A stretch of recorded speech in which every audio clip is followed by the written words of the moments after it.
Hey guys. Um, I just wanted to come to you just for a minute.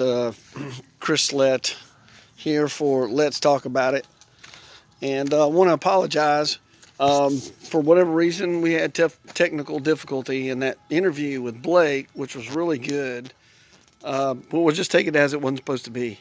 We're going to have to do another one. Um, and and I'm not real prepared to talk a whole lot about it, but I do want to say one thing. Um, my father, Philip C. Lett, Senior Master Sergeant Philip C. Lett, and many of you who have followed me on Facebook and social media know, especially around certain times of the year like Memorial Day and Veterans Day and all those times, 4th of July.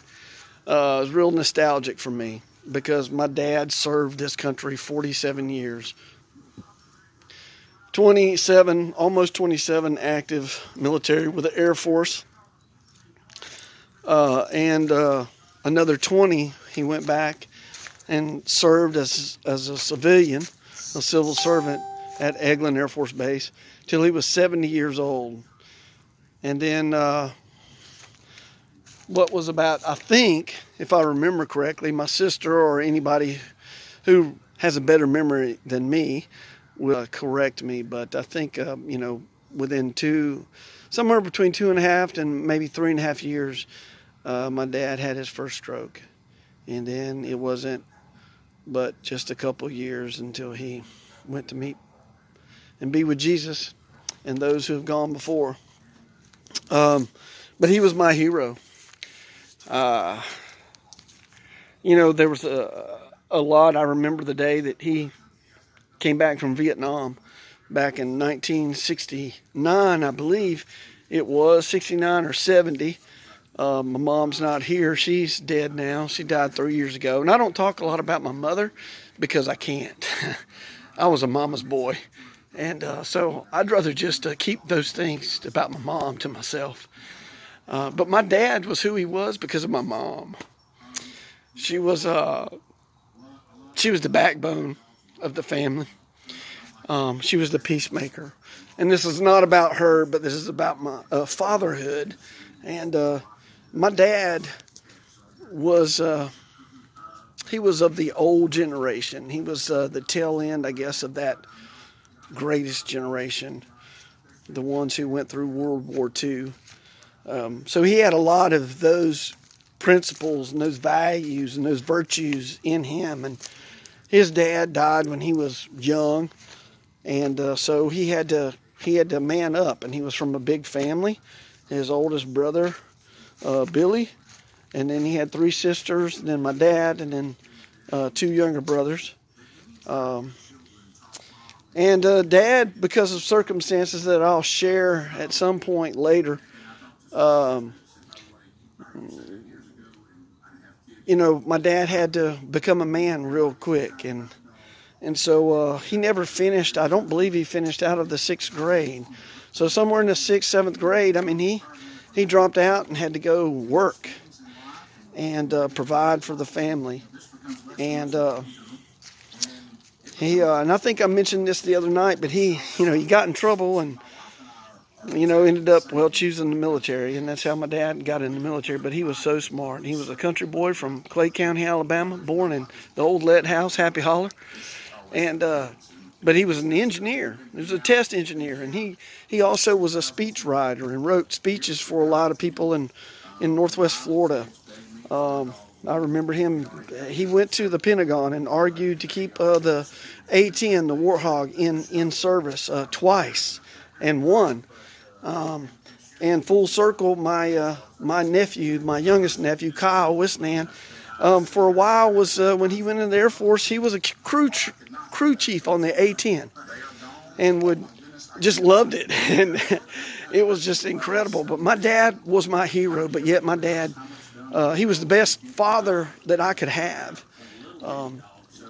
Yet he had some real serious issues that impacted our relationship. And thank God that over the years, we were able to deal with all those, and my dad changed, and I am who I am because of him. I find that I am my father more and more every day. I don't know if that's a good thing or a bad thing. I guess it depends on if you like my personality. If you don't, well, I can't do anything about that. All I can do is try to be the best man that I can. But I hear my dad speaking every day to me, different things. And one thing he always said, and this is what I'm going to end on with fatherhood, and we'll pick up later. Hopefully the next post will be an interview with Blake. One is this: we are not perfect. Nobody's perfect on this earth. And we are shaped by our environment. We're shaped by the people around us. We're shaped by our decisions. We're shaped by decisions of other people that involve us. We're shaped by our history. And sometimes we need to go back and evaluate our history so we can figure out and see what we've done wrong. And I tell my sons all the time, look, don't follow in my footsteps. Don't be like me. Learn from my mistakes, please, and don't do them. And by and large, they've done that. There's one in particular that, as my dad would say, needs a knot jerked in his tail a little bit. But, we'll talk. And that's what we do. The let men, we talk. We're honest. We talk in our own way and in our own time. Most of my life, any time is the time to talk. But I've learned that that's not the case, and I've learned that each one of my sons, I have to father differently, because they respond differently, and they decide differently, and they act differently. Their personalities, and yet I see them. Wow, they're the same, and they're of me, but yet every one of them are different, and I thank God for that.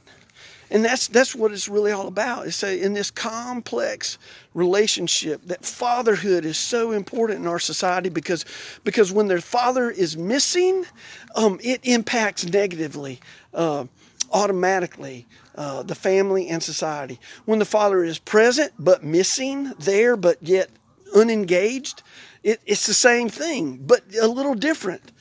When the father is there and is engaging, depending on how his engagement is and how his involvement and the consistency will determine the kind of relationship and the kind of kids that are produced.